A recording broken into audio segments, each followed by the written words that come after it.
नमस्कार दोस्तों, मैं सचिन त्यागी और मेरे YouTube चैनल में एक बार फिर आप सब लोगों का बहुत बहुत स्वागत है। और आज हम बात करेंगे अपनी जो 38 रेमेडी सीरीज़ हमारी चल रही है उसमें F2 के बारे में। F1 को हमने पढ़ लिया था लास्ट वीडियो में और 4-5 दिन के बाद ये वीडियो में डाल रहा हूँ। थोड़ा बिजी होने के कारण वीडियो अपलोड नहीं हो पाई थी।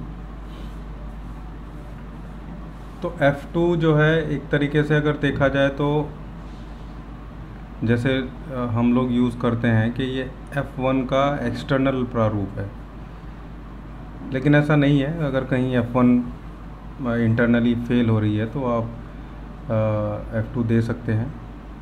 बहुत सारी और प्रॉपर्टी हैं F2 की, उससे पहले जान लेते हैं इसमें प्लांट्स कौन कौन से पड़े हुए हैं और किस प्लांट को ये फॉलो करती है। तो इसमें जो फर्स्ट प्लांट है वो है स्क्लोपेंड्रिनम वल्गैरिस, और यही इसका जो स्पेसिमेन प्लांट भी है जिसको ये पूरी रेमेडी फॉलो करती है। फिर दूसरा इसका इम्पोर्टेंट प्लांट है Berberis vulgaris, Cinchona succirubra, Cinchona calisaya, Aesculus hip, Salix alba, Sambucus Niagara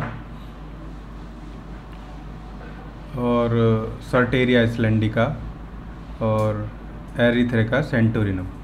ये इसके मेन क्या, ये सभी प्लांट्स हैं इसके जो इसमें पड़े हुए हैं, और इनकी सारी प्रॉपर्टी को ही ये फॉलो करती है।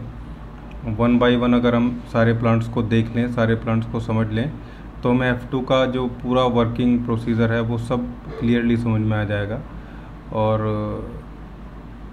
बिल्कुल पेशेंट से सिम्टम लेते हुए ही आपके दिमाग में आ जाएगा कि भाई यहाँ F2 की रिक्वायरमेंट है, इंटरनली या एक्सटर्नली। मैक्सिमम एक्सटर्नली हम फर्स्ट अप्रोच में रखते हैं F2 को। तो जिसका स्पेसिमेन प्लांट है स्क्लोपेंड्रिनम वल्गैरिस, इसकी बात करें तो ये बॉडी के वजह से तो सभी हिस्से पे काम करता है, सभी जगह काम करता है। एक्सटर्नली मेनली इसका यूज़ है, लेकिन अर्थराइटिस और हड्डियों में होने वाली जो समस्याएं हैं वो सर दर्द, माइग्रेन, कमर दर्द, सियाटिका, इन सब जगह एक्सटर्नली इसका बहुत अच्छा काम है। और ये केवल F2 में ही ये प्लांट को डाला गया है, इसके अलावा ये प्लांट किसी और रेमेडी में नहीं। नेक्स्ट प्लांट है बर्बेरिस वल्गैरिस, इसको हमने F1 में भी पढ़ा था, और F1 के अलावा ये S5 और S10 में भी इसको डाला गया है। और जैसा कि मैंने पहले आपको बताया था कि ये होम्योपैथी की भी सबसे ज़्यादा चलने वाली दवाइयों में से एक है।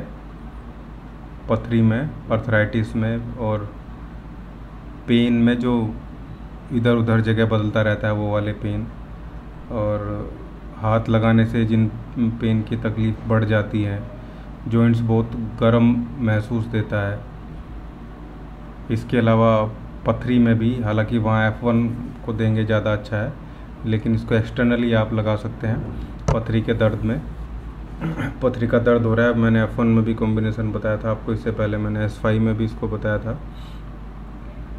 फिर मैं आपको बताऊं तो A2, F2 और WER1 या WER2 और Y और G, इसको एक्सटर्नली आप इधर उधर कर सकते हैं। 1-2 रेमेडी इसको आप एक्सटर्नली एप्लीकेशन D4 में देंगे, हॉट कॉम्प्रेस देंगे तो ज़्यादा अच्छा है। फिर पथरी चाहे आपकी किडनी में है चाहे गॉल ब्लैडर में है, सब जगह ये आराम देगा और बहुत तेज़ गति से आराम देता है।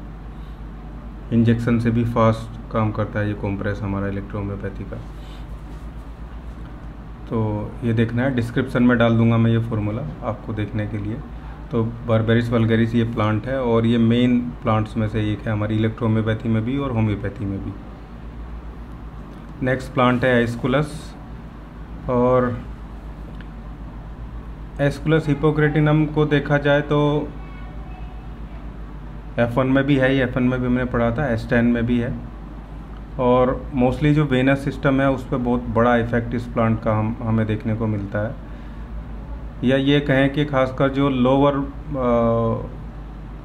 बाउल होता है, जो लोअर हिस्सा हमारे एक्सक्रीट उसका सॉरी डाइजेस्टिव ट्रैक्ट का होता है, जहाँ पे आपको एक तरीके से रेक्टम, एनस और लार्ज इंटेस्टाइन भी आप कह सकते हैं, उसके भी एक हिस्से पे ये काम करता है। कॉन्स्टिपेशन में वैसे तो मोस्टली लोग C10 देते हैं, लेकिन मैंने देखा है कि कई बार जब आप दे रहे हैं किसी को बहुत हार्ड कॉन्स्टिपेशन है, तो आप उसको S10 भी अगर देंगे तो उसे खाने के बाद, मतलब जो रात को कॉम्बिनेशन आप दे रहे हैं सलास वाला बना के, उसके अलावा S10 भी उसको दें, S10 के साथ कुछ और रेमेडी लगा के खाने के बाद, तो कॉन्स्टिपेशन में बहुत अच्छा आराम करता है। डाइजेस्टिव सिस्टम पे बहुत अच्छा काम है, बाउल मूवमेंट को प्रॉपर करता है, पेरिस्टेटिक मूवमेंट जो होता है उसको सही करता है।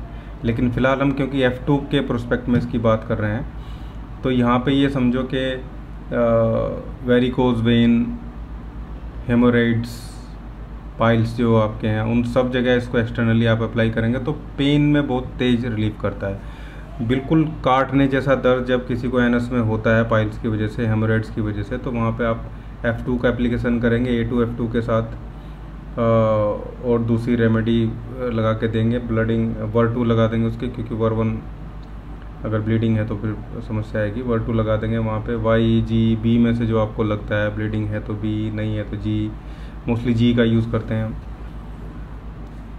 बहुत ज़्यादा सूजन है, दूसरी चीज़ें दिख रही हैं आपको तो Y लगा सकते हैं। तो ये सब आप देंगे तो वहाँ एक्सटर्नली, वहाँ भी बहुत तेज़ी के साथ ये काम करेगा। और मोस्टली इसका जो है एनस बाथ दिया जाता है एक छोटे से बर्तन में, कुछ पानी भर के और थोड़ा सा गर्म पानी, उसमें इसकी 30-40 बूंद डाल के फिर उस आदमी को बोला जाता है जिसको हेमोरेड्स पाइल्स है कि वो इसमें बैठ जाए। तो ये इसका मेन जो वर्क हो गया इस प्लांट का। पहले भी हम इसको पढ़ चुके हैं, इसलिए बहुत ज़्यादा टाइम इस पर नहीं देंगे। F1 में जिसको ज़्यादा रिक्वायरमेंट, ज़्यादा चीज़ें देखनी है, F1 को एक बार दोबारा सुन सकता है। सिनकोना कैलिसाया, ये जो प्लांट है ये भी हमारे लोअर एब्डोमेन पर काम करता है, पेट के निचले हिस्से पे, जहाँ पे इन्फ्लामेशन हो जाए, पेट में दर्द हो रहा है किसी भी वजह से, गैस की वजह से, चाहे दूसरी प्रॉब्लम हो, कोई लीवर से जुड़ी प्रॉब्लम हो गई, गाल स्टोन से जुड़ी प्रॉब्लम हो गई, तो वहाँ सब जगह आप इसको एक्सटर्नली अप्लाई करेंगे। इंटरनली वही सारी प्रॉपर्टी मैं इसको F1 में बता चुका हूँ, वही सेम F1 में इंटरनली है। तो इंटरनली आप F1 लें, इस प्लांट के बेनिफिट लेने के लिए एक्सटर्नली इसको F2 के साथ लगाएं, तो लीवर एसोसिएट जितने भी पेन हैं उन सब में आराम करेगा, गॉल ब्लैडर एसोसिएट पेन्स में आराम करेगा, गॉल कोलिक जिसे बोलते हैं, और किडनी कोलिक में भी काम करेगा ये।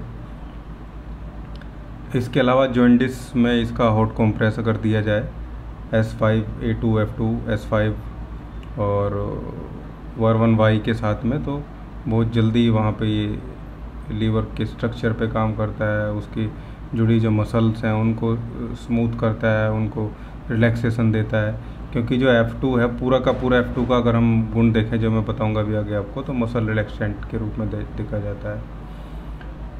तो ब्लड लॉस होने की वजह से प्रॉब्लम हो रही है कहीं पे, तो वहाँ आप इसको एक्सटर्नली दे सकते हैं, और F1 को इंटरनली देना है। अब मैंने बताया अगर F1 इंटरनली काम नहीं कर रहा है तो फिर आप उसके जगह F2 इंटरनली भी दे सकते हैं, ये आपको ध्यान रखना है पहले। लेकिन F1 मोस्टली जगह काम कर ही देता है। सिनकोना सक्सिरुबा, और इस प्लांट को भी F1 में भी, F2 में भी, S10 में भी है। नर्वस सिस्टम पे बहुत अच्छा काम करता है, हेडेक, माइग्रेन, इन सब जगह ही इसका बहुत अच्छा रोल है। इसलिए मैं बोलता हूँ हमेशा कि आप F2 को दूसरी रेमेडी के साथ में, जैसे A2 हो गया, A2F2, C5, WE या YE जो भी आपको लगे, और वर1 या वर2 किसी को भी आप जो है माइग्रेन के पेशेंट को टेम्पोरल रीजन पे लगाएंगे, टेम्पोरल पेन है तो, या फिर यहाँ जैसे भी आपको लगता है अप्लाई करेंगे तो बहुत अच्छा रिलीफ उसमें ये प्रोवाइड करता है एक्सटर्नली एप्लीकेशन में। स्पाज्मोडिक पेन में भी इसका, इसलिए मैं हमेशा बोल रहा हूँ कि पेट दर्द किसी भी टाइप का कोलिक है, आप F2 के साथ उससे उस पर्टिकुलर जगह से जुड़ी रेमेडी A2 वगैरह लगा के अप्लाई करेंगे तो बहुत अच्छे जो बेनिफिट हैं वो आपको देखने को मिलेंगे। वाइटल फ्लूइड लॉस बहुत ज़्यादा लॉस हो जाने की वजह से, फिर वह चाहे कहीं चोट लगने की वजह से वाइटल फ्लूइड लॉस हुआ हो या किसी भी टाइप की ऐसी एक्टिविटी में बहुत ज़्यादा इन्वॉल्व रहा हो आदमी, जहाँ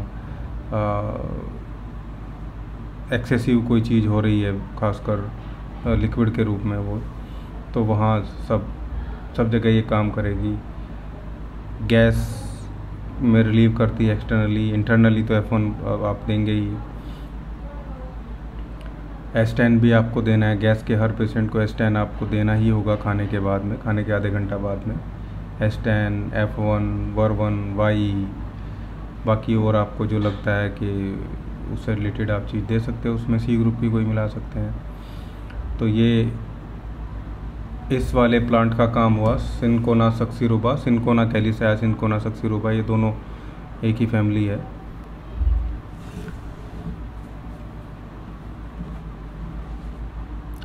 सेंट्रिया आइसलैंडिका जो प्लांट है, नेक्स्ट जो प्लांट की हम बात कर रहे हैं, न्यूट्रिटिव प्रॉपर्टी होती है। F1 भी मैंने आपको बताया था कि न्यूट्रिशन वैल्यूज़ ये प्रोवाइड करता है। F1 के साथ जब लगाते हैं, एक्सेसिव ब्लीडिंग से होने वाली प्रॉब्लम में भी ये रिलीव करता है, और पल्मोनरी प्रॉब्लम जो होती हैं उसमें रिलीव करता है। नोजिया, वोमिटिंग, यानी कि एंटी एमिटिंग भी हम इसको बोल सकते हैं। स्टमक बहुत ज़्यादा एसिड, बहुत ज़्यादा गैस बन रहा हो, वहाँ पे इसका अच्छा इफेक्ट आपको देखने को मिलेगा। पोस्ट मेनोपॉज़ल कंडीशन में जो होने वाला दर्द है नीचे लोअर एब्डोमेन, पेडू में जो होता है, वहाँ पे एक्सटर्नली लगाएंगे। तो वैसे सारे प्लांट हम देख चुके हैं इसको, हमने इसको ऑलरेडी जो F1 है उसमें पढ़ लिया है। F1 में भी है, ये S10 में भी है। मेन प्रॉपर्टीज़ की वही रहेंगी, लेकिन यहाँ हम मोस्टली इसको एक्सटर्नली यूज़ कर रहे हैं, एक्सटर्नली प्रॉपर्टी के लिए, क्योंकि जिसका मेन प्लांट है उसके पीछे सारी रेमेडी जो है वो एक्ट कर रही हैं। मेन प्लांट हमने पढ़ लिया स्टार्टिंग में जो हमारा था, स्कोलोपेंडिनम वल्गैरिस, तो उसी को ये सारी रेमेडी जो है फॉलो करेंगे एक्सटर्नली यूज़ करते हुए। अगली जो रेमेडी है हमारी, जो प्लांट है जो इस रेमेडी में पड़ा हुआ है, वो है सैलिक सेल्बा। और सैलिक सेल्बा भी S10 में भी है, F1 में भी है, F2 में भी है, वही सारी प्रॉपर्टीज़ इसकी यहाँ है, और बहुत इंपॉर्टेंट प्लांट है। होम्योपैथी में भी बहुत बड़े लेवल पे इसका यूज़ है, जहाँ एक तरीके से देखा जाए तो नर्वस डिसऑर्डर जितने भी हैं, न्यूरॉलजिक डिसऑर्डर जितने भी हैं, वहाँ सब जगह इसका अच्छा इफेक्ट है। लेकिन यहाँ F2 में हम इसको यूज़ कर रहे हैं एक्सटर्नल एप्लीकेशन, मेन प्लांट्स को जो फॉलो कर रहा है, मेन जो प्लांट है इसका वो फॉलो कर रहा है। फिर भी आप इसको एक्सटर्नली एप्लीकेशन में, वैसे तो सब जगह हम दे ही रहे हैं, लेकिन आपको फेशियल पैरालिसिस, नेक रीजन से जुड़े हुए, यहाँ जो स्पाज्मोडिक नहीं बोलेंगे, सर्वाइकल रीजन वाला जो पेन होता है नेक रीजन में, वहाँ इसका एक्सटर्नल एप्लीकेशन आपको करना है। A2, F2 और RE या G में से जो आपको सही लगे वो, या Y में से जो सही लगे वो आपको देखना है। कुछ भी समझ में नहीं आया तो W ले सकते हैं। बाकी C4, C5 या C3 में से आपको कौन सा लेना है ये देखना है, वो आपको सेलेक्ट करना है कि ओनली मसल से जुड़ी प्रॉब्लम है तो C3 लेंगे हम, और हड्डी से जुड़ी प्रॉब्लम दिख रही है तो आप जो है C4 लेंगे। कुछ समझ में नहीं आ रहा है तो आप C5 ले सकते हैं। लगभग दोनों की प्रॉपर्टी C5 फॉलो करती है। या डीजेनरेटिव चेंजेज है, 5th स्टेज का है, लेटेस्ट स्टेज है, तो भी C4 की जगह C5 ही वहाँ पे काम करेगा। तो ये आपको देखना है पेन किस टाइप का है, वहाँ एक्सटर्नल एप्लीकेशन में F2 के साथ देंगे आप तो सैलिक सेल्बा उसको बहुत अच्छे से फॉलो करेगा, और इसी अपनी प्रॉपर्टी के अकॉर्डिंग वहाँ पे वो रिलीफ प्रोवाइड करेगा। नेक्स्ट और लास्ट जो प्लांट है वो है इसका सेम्बुकस नाइग्रा, और ये भी प्लांट बहुत इम्पोर्टेंट प्लांट है हमारी इलेक्ट्रोहोम्योपैथी में भी, और होम्योपैथी में भी ये उतने ही बड़े लेवल से यूज़ होता है। और यह हमारे इलेक्ट्रोहोम्योपैथी में इसको S10, F1, F2, G और Y, इन सब जगह इन सारी रेमेडीज़ में इसको डाला गया है। और जो मेन जो इफ़ेक्ट है इसका वो है क्रूप, ड्राई कोराइजा, कफ, ड्राई कफ, कोल्ड, और स्टफी नोज, प्रोफेस स्वेटिंग, ज़्यादा पसीना आने वाली जो कंडीशन होगी, चेस्ट ऑपरेशन, छाती में भरा भरा दबा दबा महसूस होना है, मैंने F1 में भी ऑलरेडी आपको बता ही दिया है। वही सारी प्रॉपर्टी हैं, लेकिन जब हम एक्सटर्नली यूज़ करेंगे तो इसको इन सारी कंडीशन में आप यूज़ कर सकते हैं दूसरी रेमेडी के साथ में। मतलब आप इसको अपना जो छाती वाला एरिया उस पर आपको लगाना है। ये वाली कंडीशन जब आपको देखने को लग रही हैं तो उसमें आपको कौन सा दूसरी हेल्पिंग रेमेडी है उसके साथ लगानी है। जैसे C5 मोस्टली हम यूज़ करते हैं एक्सटर्नल एप्लीकेशन में, खासकर जब रेस्पिरेटरी प्रॉब्लम होती है। A2 की जगह हम A3 लेते हैं मोस्टली कंडीशन में, लेकिन आप सेलेक्ट कर सकते हैं A1 A2 A3 में से। और S ग्रुप में से हम देखने S5 लेना है या कौन सा, मोस्टली S5 ही हम लेते हैं वहाँ पे। और G या Y में से आपको कौन सा रेमेडी जो है वो लेना है, वो हमें सेलेक्ट करना है। तो ये कॉम्बिनेशन बना के हम इसको किसी तेल में लगा के हॉट कंप्रेस या हॉट मसाज ऑयल की कर सकते हैं। और ये ध्यान रहे कि बहुत तेज़ गरम तेल ना हो जब आप मसाज करें। खासकर बच्चों को अगर आप ये दे रहे हैं तो उसमें ध्यान रखना है, बहुत ज़्यादा रगड़ नहीं करनी है, बहुत ज़्यादा तेल गर्म ना हो, ऐसा कोई तेल ना हो जिसकी प्रॉपर्टी तेज़ हो या वो गर्म हो, जिससे, क्योंकि बच्चों की जो स्किन है वो बहुत मुलायम होती है, तो वो चीज़ों का ध्यान रखना है। और बाकी और बहुत सारी तेल आते हैं जिनको आप मिला के बना सकते हैं, फिर उसमें अपनी रेमेडी आप डाल सकते हैं। जैसे माल कंगनी होता है, देसी कपूर होता है, माल कंगनी, देसी कपूर और रतन जोत हो गया। ऐसे 2-3 चीज़ें बहुत अच्छी हैं जो जो जो आराम करती हैं, जो हमारे छाती में प्रॉब्लम होती है किसी वजह से, फेफड़ों में जो प्रॉब्लम होती है। तो वहाँ चेस्ट पे आप इसका ऑयल बनाएं। मतलब ये सारी चीज़ें जो मैंने आपको बताई हैं इनको मिक्स करके और उस तेल में आप डाल देंगे। अगर बबूल का तेल भी ले सकते हैं, वो भी अच्छी प्रॉपर्टी होती है। तो ये मैं मिक्सचर अगर आपको बताऊं, मैंने बहुत यूज़ किया है अपने घर में भी, बच्चों पे बहुत यूज़ किया, खुद पे भी। और जो आपकी विक्स वगैरह होती है उससे कहीं अच्छा होता है ये, और बहुत अच्छे तरीके से आपको रिलीफ प्रोवाइड करता है। आपको इसमें बबूल का तेल, देसी कपूर, रतन जोत और माल कंगनी का जो एक तेल, ये आपको सब पंसारी की दुकान से मिल जाएगा। वहाँ से आपको ये सारी चीज़ लेनी है, और ये आपको लिक्विड में मिल सकती हैं सारी चीज़। ऐसा नहीं है कि जैसे देसी कपूर है उसका लिक्विड भी मिल सकता है। तो इन सब को मिक्स करके आपको और तिल के तेल में डाल देना है। थोड़ा सा गर्म कर लेंगे पहले तेल को, तब उसमें डाल देंगे, ज़्यादा सही रहेगा। अदरवाइज जैसे भी चलेगा, सब आप उसमें आराम से ये मिल जाएंगे। उसको हिला के आराम से मिक्स करके रख दीजिए। फिर उसमें आप अपनी 1:9 के रेशियो से आप, वैसे D5 बनाना चाहिए आपको, D4 की ज़रूरत नहीं है। और या एक सिंपल सा तरीका है आपके, आप 30 ml जो ऑयल आपने बनाया उस 30 ml ऑयल में आप जितनी रेमेडी आपके पास है उन सब की 10-10 ड्रॉप डाल दीजिए। जैसे आप 4 रेमेडी ले रहे हैं तो चारों की 10-10 ड्रॉप डाल दीजिए, और फिर उसको 100 स्ट्रोक देके आपका ये तेल तैयार हो गया है। एक तरीके से बाम तैयार हो गया है चेस्ट पे लगाने के लिए, कफ कोल्ड कोराइजा में। तो इसको आप यूज़ करेंगे तो आप देखेंगे कि भाई धीरे धीरे ये ऑपरेशन को भी ख़त्म कर रहा है। जो ऑपरेशन चेस्ट में हैवीनेस जो होती है उसको सही करेगा, थोड़ी गर्माहट लाएगा, जो म्यूकस है उसको पिघला के पतला कर देगा ताकि वो आराम से कफ हो सके, मतलब निकल सके वो खांसने से। ऊपर से आप रेमेडी भी देंगे तो धीरे धीरे ये सिंपल कफ कोल्ड में भी आप इसको, सिंपल कोल्ड में भी आप इसका यूज़ कर सकते हैं, और बहुत अच्छे बेनिफिट ये आपको देखने को मिलेंगे, बहुत अच्छे रिज़ल्ट आपको इसके देखने को मिलेंगे। अब जो ये सारे प्लांट्स हमने F2 के बारे में पढ़ लिए हैं, अगर इन सबको हम ध्यान से देखें, एक बार माइंड में ले आएँ, तो F2 का पूरा पिक्चर आपको एक्सटर्नली क्लियर हो जाता है। इंटरनली तो मैंने बताया जब F1 फेल होगी तो आप F2 दे दीजिए, लेकिन अगर एक्सटर्नली देखें तो पूरा पिक्चर क्लियर हो जाता है। जहाँ भी कहीं पेन हो रहा है आप F2 को यूज़ कीजिए हेल्पिंग रेमेडीज़ के साथ में। फिर चाहे वो मसल पेन है, चाहे वो माइग्रेन है, हेडेक है किसी भी टाइप का, गोल ब्लैडर पेन है, किडनी कोलिक है, नॉर्मल गैस की वजह से पेन हो रहा है, और बाकी इंटरनली आप दे ही सकते हैं F1 की जगह। बल्कि कुछ चीज़ें हैं जहाँ जैसे वायरल फीवर है तो वहाँ F1 के बजाय F2 मैंने देखा ज़्यादा अच्छा काम करता है इंटरनली उसको देने में। तो ऐसे हैं बहुत सारी जगह जहाँ आप F2 दे सकते हैं। हालांकि F1 उतना ही काम करेगा, लेकिन फिर भी इसका आप लोशन और क्रीम या जो भी जिस बेस में बना के रख सकते हैं दूसरी हेल्पिंग रेमेडीज़ के साथ में, और पूरे तरीके से ये वहाँ पर रिलीफ प्रोवाइड करेगा। पेन किलर, मसल रिलैक्सेंट, जो लोग थाइकोल्चिकोसाइड मोस्टली प्रिस्क्राइब करते हैं लोग मसल रिलैक्सेंट के लिए, पेन किलर के लिए इतनी सारी रेमेडी है, डाइक्लोफेनेक, एसिलोफेनेक और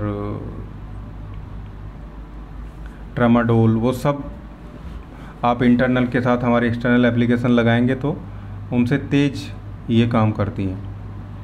हमेशा आपने देखा भी होगा, आप देखेंगे कि इंजेक्शन जितना, जो पेन किलर इंजेक्शन है जितनी तेज़ी से वो काम करता है उससे ज़्यादा तेज़ी से हमारी रेमेडी काम कर सकती हैं। जैसे माइग्रेन, हेडेक हो गया और कोलिक हो गया, पेट में दर्द के लिए भी, किडनी कोलिक में भी।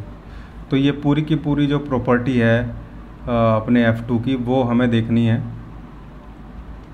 पूरा का पूरा इफ़ेक्ट जो इसका वो देखना है। जैसे मैंने भी आपको बताया, न्यूरल्जिक पेन हो, gallstone, pancreatitis, pancreas, spasmodic pain, rheumatic pain और इवन इचिंग और जो दूसरी फंगल वाली जो दूसरी कंडीशंस होती हैं, वहाँ भी F2 को आप दूसरी हेल्पिंग रेमेडीज़ के साथ में बहुत अच्छे से यूज़ कर सकते हैं। कहीं किसी पार्ट में नंबनेस हो रही है किसी वजह से, हैंड में नंबनेस होती है बहुत सारे लोगों को सर्वाइकल की वजह से या फ्रोजन शोल्डर की वजह से, तो वहाँ आप अप्लाई करेंगे यहाँ पूरे रीजन में, तो आपको उसमें बेनिफिट मिलेगा। पेरिफेरल नर्वस डिसऑर्डर में आपको ये बहुत अच्छा, क्योंकि वो सारे पेरिफेरल सिस्टम से रिलेटेड पेन ही है, पेरिफेरल नर्वस सिस्टम PNS जो होता है उसकी वजह से।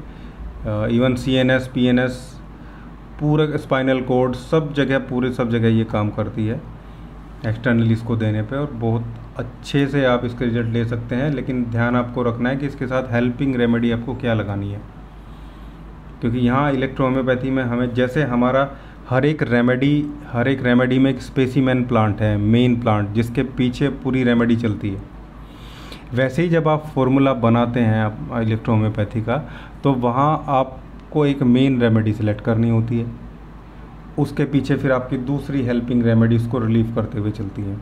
लेकिन आपको ये देखना होगा कि भाई क्या मेन रेमेडी देनी है और उसको कहाँ कहाँ हेल्प करने की रिक्वायरमेंट होती है।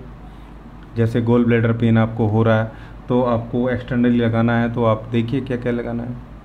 A2 क्यों देंगे हम, F2 क्यों देंगे, C5 क्यों दे रहे हैं हम, वो सब चीज़ें आपको क्लियर होनी चाहिए, जो 1 बाय 1 प्लांट से हम क्लियर कर भी रहे हैं। उसके लिए आपको ये भी पता होना चाहिए कि भाई गोल ब्लैडर का फंक्शन क्या है, गोल ब्लैडर में स्टोन क्यों बनता है, स्टोन बनने के बाद क्या क्या चेंजेस गोल ब्लैडर में होते हैं, क्या क्या चेंजेस हमारी बॉडी में हो जाते हैं, और फिर उनको रिलीव करने के लिए हमें क्या देना है, गोल ब्लैडर किस टाइप का होता है, कैसे डिज़ोल्व हो सकता है वो बाहर कैसे निकलेगा। तो ये सब पिक्चर क्लियर होनी चाहिए। सिर्फ इतने भर से काम नहीं होता है कि भाई ये फॉर्मूला लिखा है और हमने उठा के दे दिया, वैसे काम नहीं चलता है। वो आपको देखना होगा, सोचना होगा, समझना होगा, पढ़ना होगा, और तब जाके ही हम आगे बढ़ेंगे। अपने काम में ध्यान लगाना है हमें। कभी भी आपने देखा होगा, मैं भी कभी, हम यहाँ अपने इस YouTube क्लास की बात करें तो यहाँ हम कभी किसी मेडिसिन कंपनी का जिक्र नहीं करते हैं, कभी किसी सीनियर जूनियर किसी का जिक्र नहीं करते हैं, क्योंकि सब अपना काम कर रहे हैं और सबको करना चाहिए। बात यह है कि क्या हम अपना काम कर रहे हैं एज ए फिजिशियन। अगर आप क्वालिफाइड हैं तो ठीक है, आपने सब पढ़ा है, लेकिन अगर आप ने नहीं पढ़ा है और आप सिर्फ देखा देखी चीज़ों को बन गए, या आपके पास कुछ नहीं है करने के लिए, तो चलो ये कर लेते हैं। बहुत सारे लोग हैं जो गांव में जिन्हें सरकार झोला छाप भी बोलती है, कुछ नहीं है तो कहीं गए इंग्लिश दवाई वो देने लगते हैं, फिर उनको ये नहीं पता कि इसके साइड इफ़ेक्ट क्या हो सकते हैं। अब फिर वही है, वो स्टेरॉइड्स देने लगते हैं खाम का ऐसे ही, फिर उनको ये नहीं पता स्टेरॉइड्स बंद कैसे करने हैं, तो उससे चीज़ें गड़बड़ होती हैं। तो ये हमें ध्यान रखना है। हमें अपनी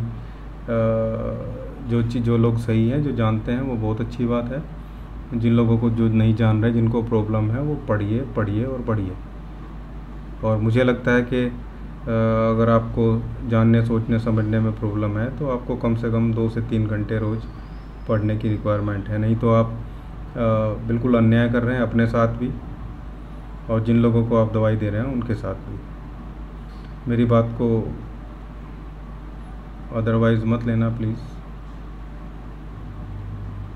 तो ये F2 के बारे में हमने आज पढ़ा है। F2 के बारे में मैंने आपको बताया, प्लांट वाइज डिस्क्रिप्शन, कैसे कौन सा प्लांट कैसे कैसे काम करता है, स्पेसिमेन जो प्लांट है वो क्या है, और F2 किस तरीके से फॉलो करती है पूरे के पूरे जो सिम्टम्स हैं उसके कहाँ काम करती है। और उम्मीद करता हूँ कि आपको ये वीडियो अच्छा लगा होगा। अच्छा लगा है तो लाइक कीजिए, शेयर कीजिए और चैनल को सब्सक्राइब ज़रूर कीजिएगा ताकि आपको नए वीडियो का नोटिफिकेशन मिलता रहे, प्लस मुझे भी मोटिवेशन उससे मिलेगा। दूसरा ये है कि जब आप शेयर करेंगे, शेयर करने वाली, तो जो लोग को रिक्वायरमेंट है उन लोगों तक भी वीडियो पहुँचे, वो भी देखें समझे डेली। कोई पैसा तो इसमें लगता नहीं है। तो यही आपसे रिक्वेस्ट है और जो आपके सुझाव हैं वो कमेंट बॉक्स में ज़रूर लिखिएगा। उनको मैं कंसिडर करता हूँ, ऐसा नहीं है, वो सब कंसिडर हैं, मेरे माइंड में हैं, लिख रखे हैं मैंने। धीरे धीरे टॉपिक्स पे भी वीडियो बनेगी, लेकिन पहले मैं रेमेडीज़ को कंप्लीट कर लेता हूँ, उसके बाद फिर धीरे धीरे टॉपिक और दूसरे भी सीरीज वाइज ही हम काम करेंगे। कोई सीरीज पकड़ के उसी को उस तरीके से बनाएंगे। तो ठीक है दोस्तों, थैंक यू।